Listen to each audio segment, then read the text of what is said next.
بسم الله الرحمن الرحيم. هل أتى على الإنسان حين من الدهر لم يكن شيئا مذكورا إنا خلقنا الإنسان من نطفة أمشاج نبتليه فجعلناه سميعا بصيرا إنا هديناه السبيل إما شاكرا وإما كفورا إنا أعتدنا للكافرين سلاسل وأغلالا وسعيرا إن الأبرار يشربون من كأس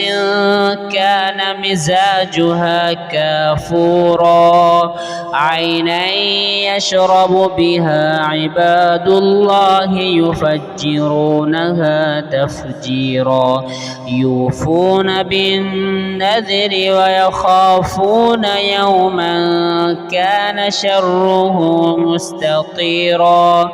ويطعمون الطعام على حبه مسكينا ويتيما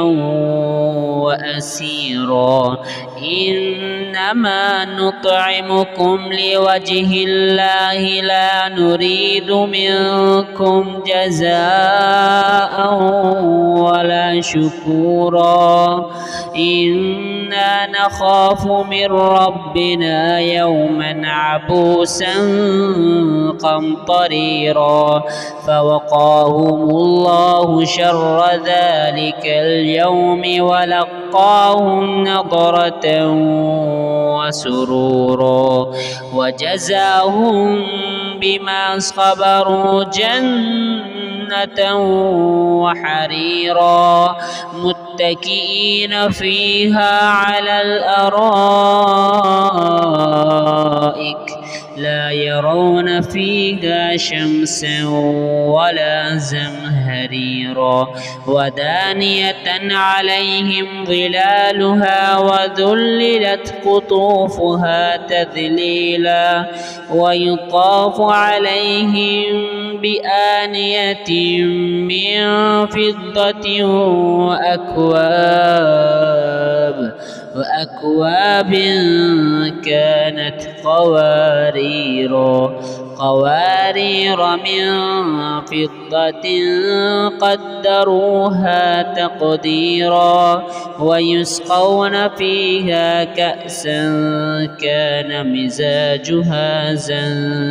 زنجبيلا عينا فيها تسمى سلسبيلا ويطوف عليهم ولدان مخلدون إذا رأيتهم حسبتهم لؤلؤا منثورا وإذا رأيت ثم رأيت نعيما وملكا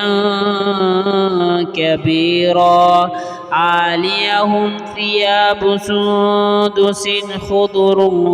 واستبرق وحلوا أساور من فضة وسقاهم ربهم شرابا طهورا إن هذا كان لكم جزاء وكان سعيكم مشكورا.